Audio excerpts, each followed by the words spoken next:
Et coucou tout le monde, bienvenue sur ma chaîne by Linda Budgeteuse. J'espère que vous allez bien, que vous passez une bonne journée, de bonnes vacances. Voilà, donc on se retrouve aujourd'hui pour faire la vidéo, comme je vous avais dit que j'allais faire une vidéo sur commencer la méthode des enveloppes budgétaires parce que nous allons arriver en septembre. Donc les gens en général, pour eux, septembre c'est un renouveau et on pense souvent à ses finances au mois de septembre comme au mois de janvier. Donc je me suis dit, pour ceux qui seraient passés par là, qui auraient vu des vidéos budget, des copines, voilà, ou alors à la télé, ou des petits trucs comme ça et que ça les intriguait et que ils veulent se lancer mais qu'ils savent pas trop comment faire et tout. Donc du coup, je me suis dit ça serait sympa de créer une vidéo sur ce sujet-là. Donc moi, déjà, ça fait 3 ans que je fais le système des enveloppes budgétaires. Donc avant de commencer, je m'étais beaucoup renseignée, j'ai regardé, je pense que j'ai regardé presque pendant un an tout ce qui était enveloppe budgétaire avant de me lancer dans les enveloppes. Donc voilà, au début, c'est toujours un peu compliqué. On essaye de trouver ce qui nous convient le mieux, tout ça. Donc ça met du temps, il faut de l'organisation, enfin voilà.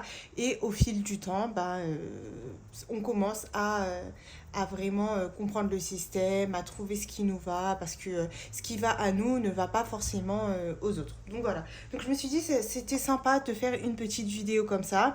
Donc je n'ai rien inventé, bien évidemment. J'ai pris les choses comment vous dire, que j'ai trouvé pertinente en fait pour moi. Donc après, peut-être que pour moi ça marche, mais que pour une autre personne ça ne va pas marcher. Donc voilà.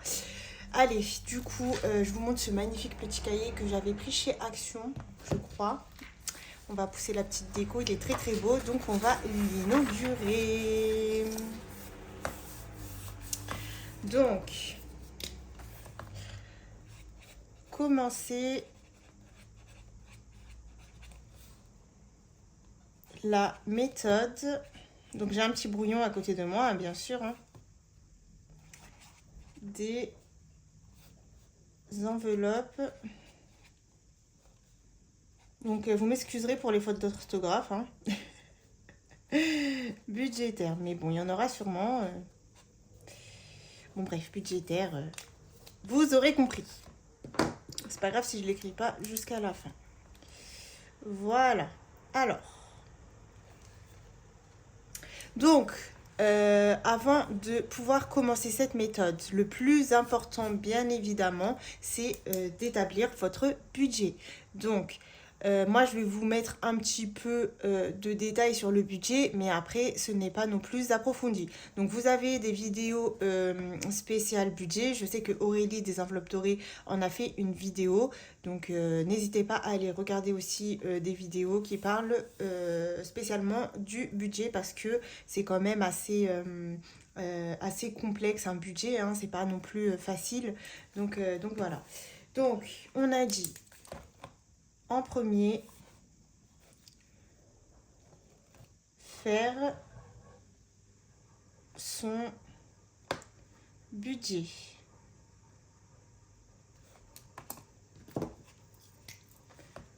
On va essayer de faire quelque chose de joli quand même. Hop. Alors, vous avez deux façons de faire votre budget. Donc,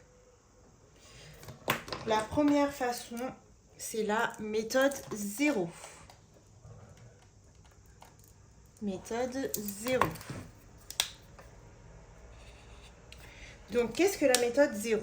Donc, la méthode 0, c'est d'attribuer une destination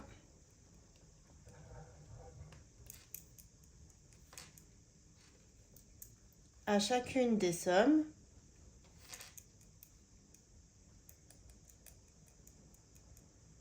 que l'on dispose. Donc, c'est-à-dire que en fait, quand vous allez faire votre budget, à la fin du calcul du budget, vous devez atterrir à 0. Donc, c'est la méthode 0. Donc, tout ce qu'il y a comme revenu va servir à un besoin spécifique.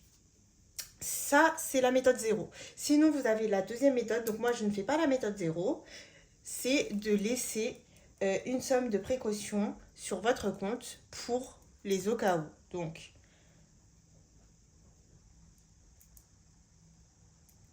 laissez une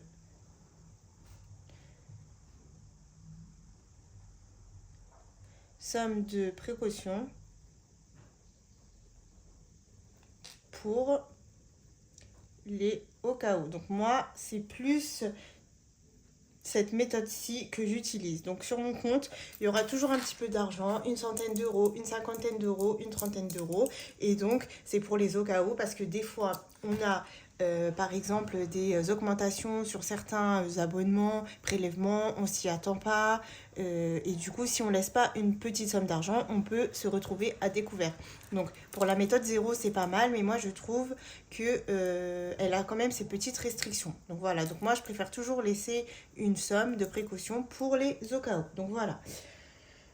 Donc pour le budget, vous devez lister vos revenus. Donc tout ce qui va rentrer dans votre compte. Donc on a par exemple les salaires, la CAF, les primes, les pensions, les aides. Voilà, donc tout ce qui peut rentrer sur votre compte. Je sais pas moi, les gains, les ventes, si vous voulez les lister dans vos revenus, vous pouvez. Donc moi, je ne liste pas mes gains, je les compte comme économie à la fin des semaines, à la fin des mois. Mais vous, si vous souhaitez les attribuer à votre budget, vous pouvez. Donc voilà, il faut lister ces revenus.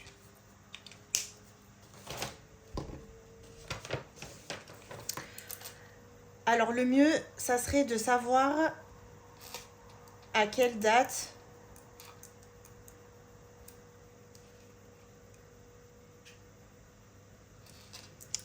ce sera prélevé. Donc,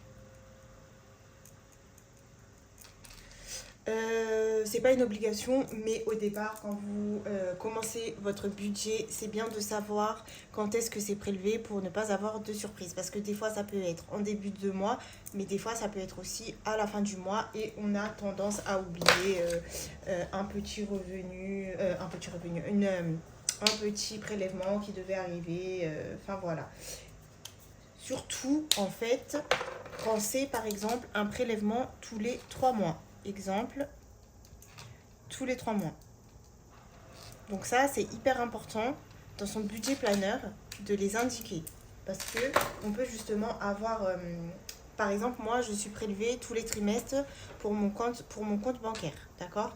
Donc, je paye au trimestre 24 euros, mais du coup, c'est tous les 3 mois. Donc, si je l'oublie, j'aurai un trou dans mon budget de 24 euros. Voilà. Donc, c'est très, très important. Surtout, justement, pour les prélèvements qui seraient tous les 3 mois, tous les trimestres. Enfin, voilà.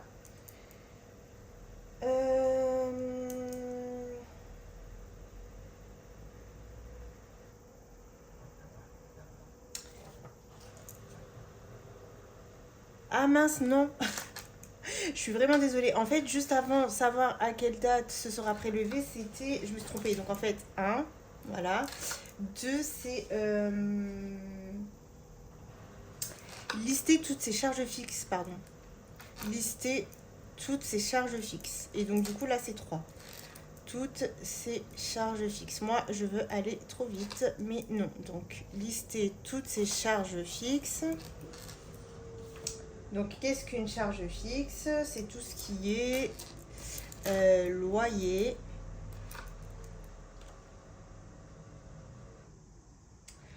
assurance, abonnement. Enfin, voilà. Donc, ce sont des charges que vous avez régulièrement. Donc, les charges fixes.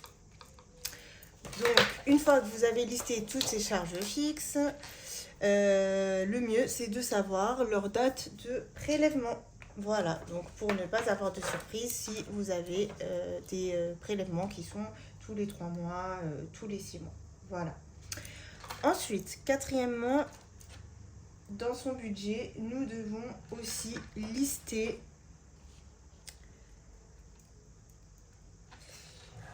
toutes ces charges variables.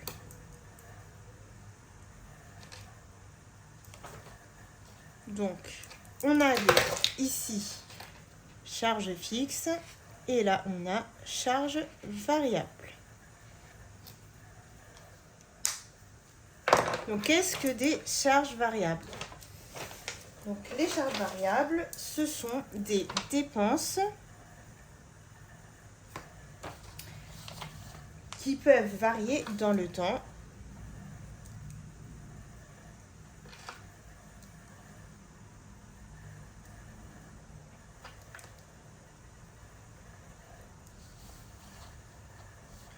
Et dont le montant ne sera pas nécessairement le même. Donc d'un mois à un autre, ça peut changer.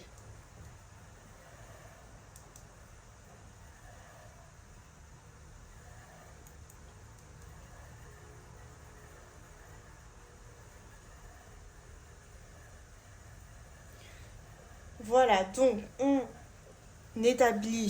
liste toutes ces charges fixes et ensuite on liste toutes ces charges variables.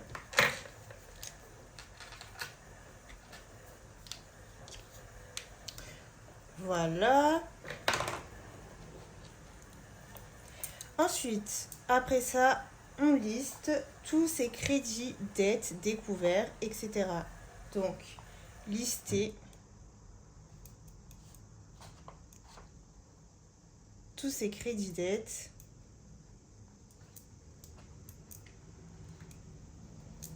découverts. Voilà. Donc bon, je vais pas vous apprendre c'est quoi ça, je pense que tout le monde le sait. Et du coup, avec tout ça, on peut calculer son reste à vivre. Donc calculer son reste à vivre. Donc là, on a les crédits. Donc comment on fait pour calculer son reste à vivre? On fait nos revenus de départ moins nos prélèvements, donc qui sont les charges fixes et les charges variables, moins les crédits dettes, le découvert. Voilà. Du coup, avec tout ça, ça nous fait notre reste à vivre. Donc voilà.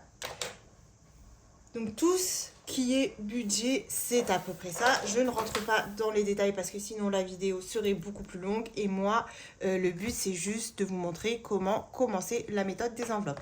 Donc, si vous voulez plus de détails sur le budget, donc soit il faudrait qu'on fasse une vidéo spécialement budget, ou soit vous pouvez aussi aller regarder les vidéos des personnes qui ont fait des vidéos spécialement que sur le budget. Voilà.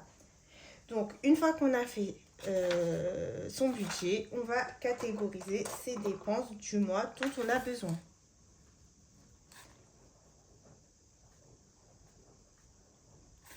Donc, catégoriser ses dépenses du mois dont vous avez besoin. Donc là, ça ne va pas être la même chose pour tout le monde. Ce que j'ai besoin moi, peut-être que vous n'avez pas besoin. Ce que vous avez besoin, peut-être moi, je n'en ai pas besoin. Donc, en exemple, on a les courses. Donc ça, que je pense que tout le monde a cette catégorie. L'essence, ou bien le transport pour ceux qui n'ont pas de voiture. Les loisirs, la santé, le divers, etc. Donc, vous pouvez retrouver une multitude de catégories. Donc, comme je vous ai dit, il y aura peut-être tabac pour les personnes qui fument. Moi, par exemple, je ne fume pas, donc je n'ai pas besoin. Il y aura peut-être une enveloppe sport pour ceux qui font du sport qui en ont besoin. Enfin voilà. Donc c'est pour ça qu'on catégorise les dépenses que l'on a besoin. Voilà. Ensuite, donc vous pouvez décider de... Donc là, on a catégorisé, oh là là, je ne sais plus parler, désolé, catégoriser nos dépenses. Donc, on a le choix, soit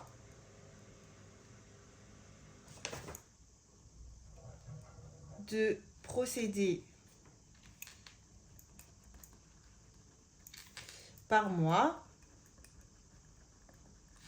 ou par semaine.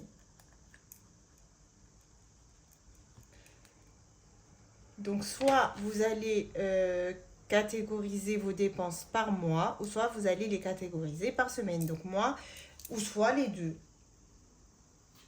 Voilà. Donc, moi, il y en a qui sont à la semaine et il y en a qui sont au mois. Et du coup, il ne faut pas oublier aussi les mois à 5 semaines.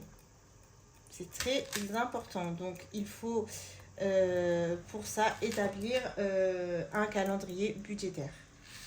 En début d'année, c'est le mieux. Si vous avez vos 5 semaines déjà prêtes en début d'année, c'est très bien. Donc, établir un calendrier budgétaire. Ou alors faire comme il y en a qui font, c'est qu'elles font des défis pour la 5e semaine. Mais il faut quand même établir un calendrier budgétaire pour savoir quel mois vous allez avoir vos 5 semaines.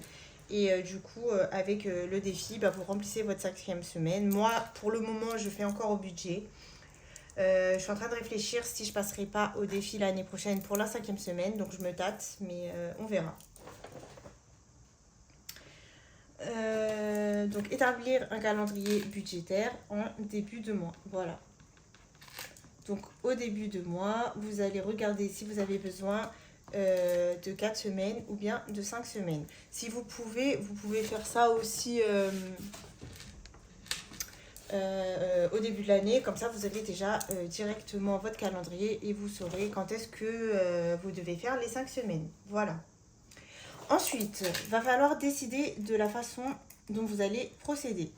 Donc, décider de la façon à procéder. Donc, c'est-à-dire soit en carte bancaire, donc en CB, ou soit en espèces. Ou soit les deux. Donc, carte bancaire, espèces ou bien les deux. Donc, il y en a qui font des catégories qui sont en espèces et il y en a qui font des catégories qui sont en carte bancaire. Donc, moi, j'ai 100% de mes catégories en espèces. Voilà. Après, ça, c'est vous qui remplissez, c'est vous qui décidez avec quoi vous êtes le plus à l'aise. Et du coup, après ça,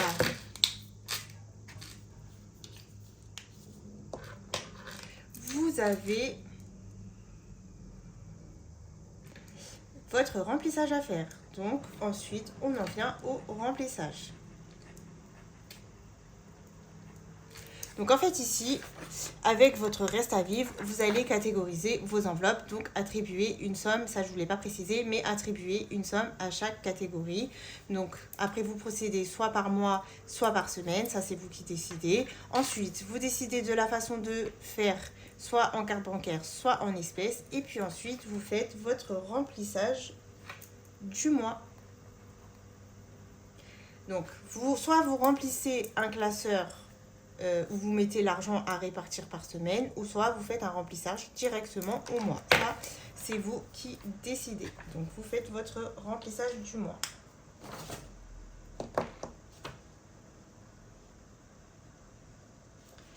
Donc, on va juste rajouter ici... Bon, c'est pas grave, on va le mettre là, mais c'est censé venir ici. Donc, attribuer.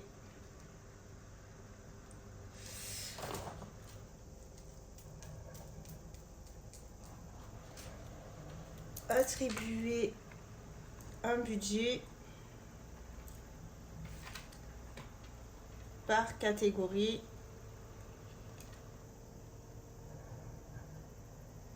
en fonction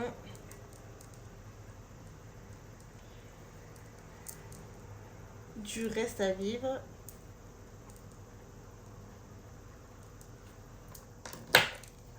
voilà.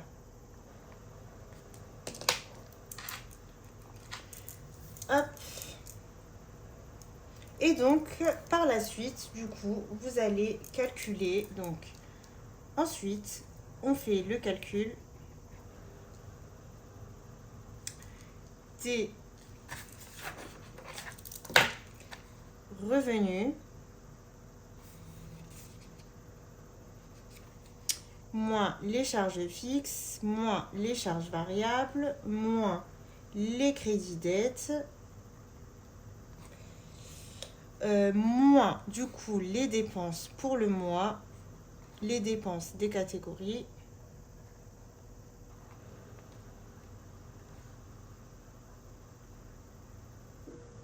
voilà. Donc une fois que vous avez fait tout ça, vous prenez du coup les revenus que vous avez au départ, moins les charges fixes, moins les charges variables, moins les crédits dettes, moins les dépenses par catégorie, et vous allez voir si il vous reste de l'argent ou pas. Donc si comment je vais vous écrire ça? Ouais, on va faire comme ça. Si il reste de l'argent, alors on peut épargner. Voilà. Et donc, on en arrive à épargner. Donc, on va voir qu'il y a plusieurs façons d'épargner. Donc, soit vous allez épargner en début de mois avec vos revenus, et soit vous allez épargner en fin de mois. Si vous ne pouvez pas épargner en début de mois, et ben vous pouvez le faire grâce à vos économies de la semaine si vous êtes par semaine, ou bien du mois si vous fonctionnez en mois. Donc pour épargner, on doit choisir ces catégories d'épargne.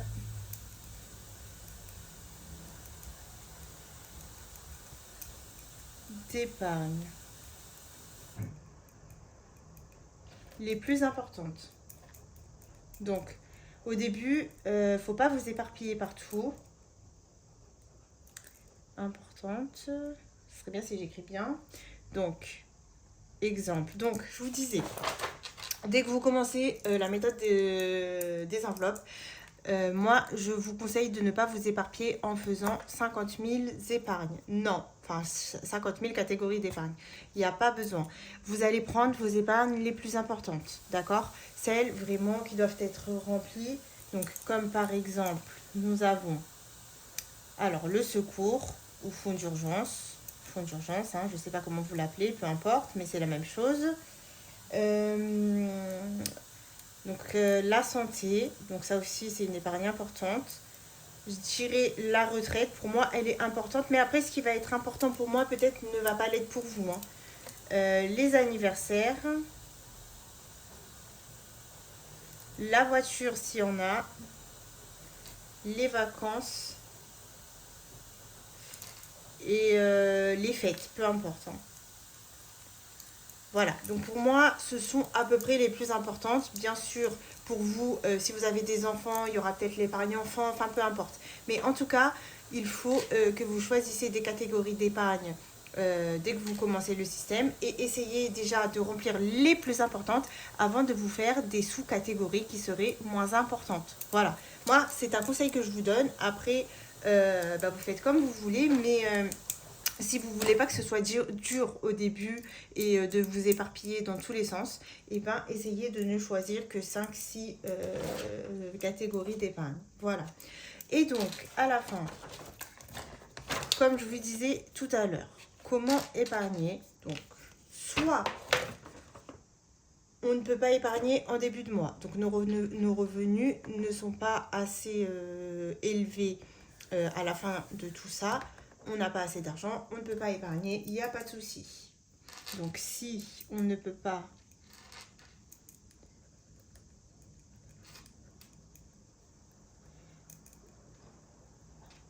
épargner en début de mois, donc ça m'est déjà arrivé de ne pas pouvoir épargner en début de mois, donc du coup j'ai épargné à la fin du mois. Si on ne peut pas épargner en début de mois, se créer des défis pour les économies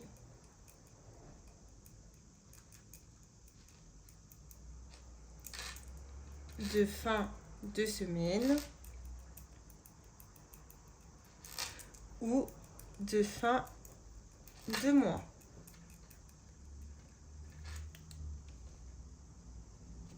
Donc, vous créez des défis. Si vous êtes fort en Canva, imprimer, plastifier, tout ça, vous faites votre propre défi, vos propres défis, pardon.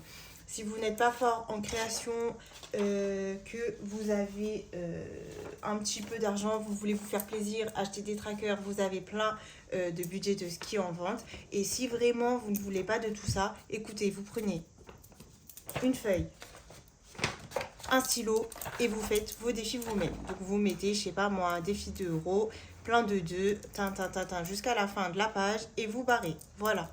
Donc vous avez plein de façons de vous créer des défis. Vous n'avez pas besoin de tous les supports qu'on peut montrer. Donc ça, c'est venu avec le temps parce que c'est un plaisir, c'est une motivation. On a envie enfin, c'est ludique. Enfin voilà. Mais vous n'êtes pas obligé de faire comme ça. Au début, si vraiment vous êtes perdu, vous ne savez pas comment faire, prenez un cahier, faites-vous vos propres défis, regardez un petit peu sur le net, vous voyez un défi 5 euros, vous essayez de le reproduire, enfin voilà, on peut faire comme ça aussi. Donc, si on ne peut pas épargner en début de mois, on se crée des défis pour les économies de fin de semaine ou de fin de mois. Ça dépend comment vous procédez. Si vous procédez à la semaine, vous mettez vos économies de fin de semaine. Et si vous procédez par mois, vous mettez vos économies de fin de mois. Voilà. Et si vous pouvez, si vous reste une somme à la fin, si on peut, on économise, on épargne en début de mois. En début de mois, avec le reste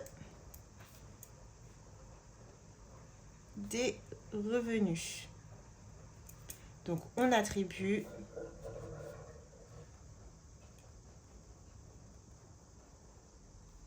attribuer une somme à chaque catégorie d'épargne. Voilà. Donc, on a dit, si on ne peut pas épargner en début de mois, on se crée des défis et on épargne en fin de semaine ou en fin de mois. Ok? Si on peut, on épargne en début de mois avec le reste des revenus. Voilà. Et on attribue une somme à chaque catégorie d'épargne. Donc par exemple, dans ce cours, on va y mettre 20, dans santé 20, dans retraite 20, dans anniversaire 20, dans voiture 20, dans vacances 20, dans fête 20. Donc vous attribuez par rapport à ce qui vous reste comme revenu. Par exemple, ce cours, vous voulez plus, vous mettez 50 dans ce cours, 10 dans santé, 10 dans retraite, 20 dans anniversaire. Donc vous voyez ce que vous avez réellement besoin, le plus urgent, voilà. Donc voilà comment débuter la méthode des enveloppes. Donc on commence par faire son budget. On liste nos revenus. On liste nos charges fixes. On liste nos charges variables. On liste nos crédits dettes. Donc ensuite on fait le calcul. Revenu moins prélèvement moins crédit et dette. Il va nous rester le reste à vivre. Donc, du reste à vivre, on fait nos catégories qu'on aura besoin dans le mois. Donc, chacun ses catégories. On procède soit par mois ou soit par semaine. Ça, c'est à vous de voir les enveloppes que vous voulez faire. On n'oublie pas les 5e semaines. On décide de la façon à procéder. Donc, soit en carte bancaire, soit en espèces ou soit les deux. Donc, il y en a qui ont moitié-moitié. Il y en a qui ont 4 enveloppes en espèces, 2 en CB. Enfin, voilà, tout dépend de vos besoins. On fait son remplissage du mois, donc on attribue un budget par catégorie en fonction du reste à vivre. Ensuite, dès qu'on a fait tout ça, on calcule les revenus, moins les charges fixes, moins les charges variables, moins les crédits dettes, moins les dépenses des catégories et on voit s'il nous reste de l'argent. S'il nous reste de l'argent, on peut épargner. Donc pour épargner, on choisit ces catégories d'épargne. Si on est au début, on prend les plus importantes et puis après, au fil du temps, on verra vraiment ce qu'on peut rajouter, ce qu'on peut enlever. Enfin voilà, ça se travaille tout le temps. Jusqu'à maintenant, moi, je travaille. Là, j'ai décidé à partir de l'année prochaine de rajouter en épargne l'enveloppe de mon mari et mon enveloppe à moi. J'ai fait des petits ajustements. Enfin voilà, c'est un travail de long terme, hein, c'est sur toute la vie. Si on peut épargner en début de mois, on le fait avec le reste des revenus. Donc, attribuer une somme à chaque catégorie d'épargne. Et si on ne peut pas, on se crée des petits défis pour les économies de fin de semaine ou de fin de mois. Et après, on les attribue dans les catégories. Donc, voilà. Voilà. Donc, voilà comment c'est la méthode des enveloppes. Donc, j'espère que vous avez compris. C'était assez simple. Hein. J'ai pas fait j'ai pas fait compliqué. Je pense que tout le monde a compris. Si vous avez des questions, n'hésitez pas. Je suis là pour y répondre. Vous pouvez me parler en privé. On peut voir un petit peu. Et voilà, vous avez aussi les autres budgéteuses. Hein. N'hésitez pas à regarder leurs vidéos budget, comment elles font le budget, le remplissage, les épargnes, tout ça. Ça aide beaucoup. Donc, n'hésitez pas. Voilà. Écoutez, moi sur ce, je vous fais de gros bisous. Et puis, je vous dis à la prochaine vidéo. Bye bye.